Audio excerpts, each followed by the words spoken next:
سے قبل 1000 BC میں یہ تعمیر ہوا ہے، ہیکل جس کو کہتے تھے وہ، اور وہ آج کل جیسے ٹیمپل کہتے ہیں، ٹیمپل آف سولومن، یعنی ہیکل سلیمانی یا معبد سلیمانی، ہم اسے مسجد اقصی کہیں گے، دور کی مسجد۔ اس کے بعد وہ یہ ہے کہ تقریباً 600 قبل مسیح میں 587 ایگزیکٹلی اس میں اس کو گرا دیا گیا نیبوکڈنیزر نے۔ پھر یہ کہ تقریباً 200 برس کے بعد دوبارہ بنائی گئی اسی جگہ پر،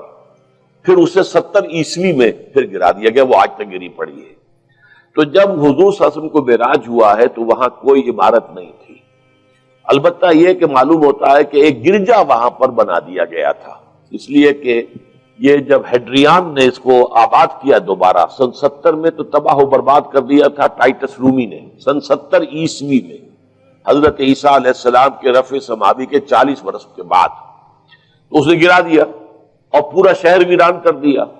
لیکن پھر 60-70 برس کے بعد وہ ایمپرر تھا ہیڈریان رومن ایمپرر، اس نے دوبارہ آباد کیا، اور دوبارہ آباد کیا تو اس کا نام ایلیا رکھا، اب یروشلم نہیں رہا۔ اور پھر یہ کہ جب سن 300 عیسوی میں جو ایمپرر کانسٹنٹائن تھا قسطنطین، وہ جب عیسائی ہو گیا تو اب یہ پوری مملکت عیسائی ہو گئی، تو پھر وہاں ایک گرجا تعمیر کر دیا گیا۔ اس گرجا میں حضرت عمر گئے تھے، جب انہوں نے ہینڈ اوور کیا ہے حضرت عمر کو وہاں کے عیسائیوں نے، تو جب حضرت عمر اس گرجا کے اندر ہی ابھی تھے، دیکھ رہے تھے جگہ، تو نماز ظہر کا وقت ہو گیا، تو حضرت عمر نے فرمایا کہ میرا نماز کا وقت ہے، تو انہوں نے کہا وہاں کے عیسائیوں نے کہ آپ یہی پڑھ لیجیے، تو فرمایا نہیں، اگر میں یہاں پڑھوں گا تو اسے پھر مسلمان مسجد بنا لیں گے۔ تو باپ باہر گئے اور اس قبۃ الصخرہ کے اوپر جا کے نماز پڑھی آپ نے۔ یہ جو اس وقت جو دوم نظر آتا ہے یہ ہے وہ چٹان، اور یہ بڑی اس کے اوپر گردہ وردہ پڑا ہوا تھا، کچرا وچرا تھا، اسے صاف کیا اور اس پر آپ نے نماز پڑھی، اس لیے کہ یہیں سے اصل میں معراج ہوا تھا حضور صلی اللہ علیہ وسلم کو۔ تو اب اس کے بعد جو عبد الملک ابن مروان نے وہاں پر وہ قبہ بنا دیا ہے جو قبۃ الصخرہ کہلاتا ہے۔ البتہ اسی احاطے کے جنوب کی طرف ایک مسجد بھی ہے، بڑی مسجد ہے، وہ مسجد اقصی کہلاتی ہے، وہ اب مسجد ہے۔ یہ قبہ جو ہے بنیادی طور پر مسجد نہیں ہے، یہ تو یوں سمجھیے کہ جیسے کوئی ہمارے ہاں مقبرہ ہوتا ہے، درمیان میں قبر ہے، اس کے اوپر بڑا سا گنبد بنا دیا ہے، چاروں طرف جو ہے زائرین کے لیے جگہ ہے، ایسے ہی یہ وہ چٹان ہے۔ کہتے ہیں یہ چٹان جنت سے آئی تھی، جیسے کہ حجر اسود جو ہے جس کے بارے میں روایت ہے کہ جنت سے آیا ہوا ہے پتھر، اس طرح یہ چٹان بھی جنت کی ہے۔ بہرحال یہ بہت بڑی ایک چٹان تھی، بڑا پہاڑ کی مانند تھا یہ، جس کے اوپر کے پھر ہیکل بنایا تھا حضرت سلیمان نے۔ اب ہوتے ہوتے وہ چھوٹا رہ گیا ہے، جیسے کہ اب کوہ صفا کوہ مروہ اب کیا رہ گئے، کچھ بھی نہیں ہے، ان کا نشان ہے صرف کہ ہاں یہاں کبھی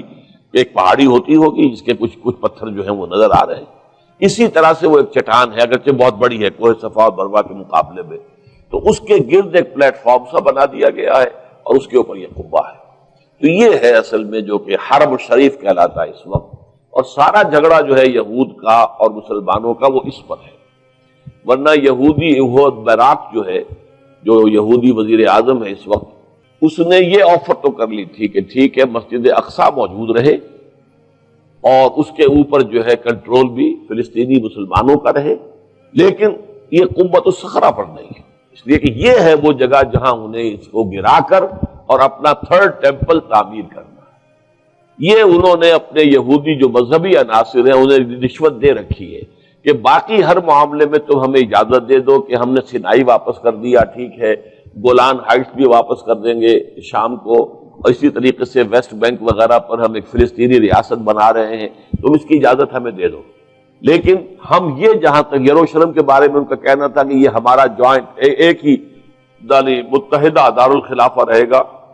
عربوں کا کوئی تعلق اس سے نہیں ہوگا، یہ پورا کا پورا ہمارے پاس رہے گا، اور پھر یہ کہ یہاں پر ہم وہ بنائیں گے اپنا ہیکل۔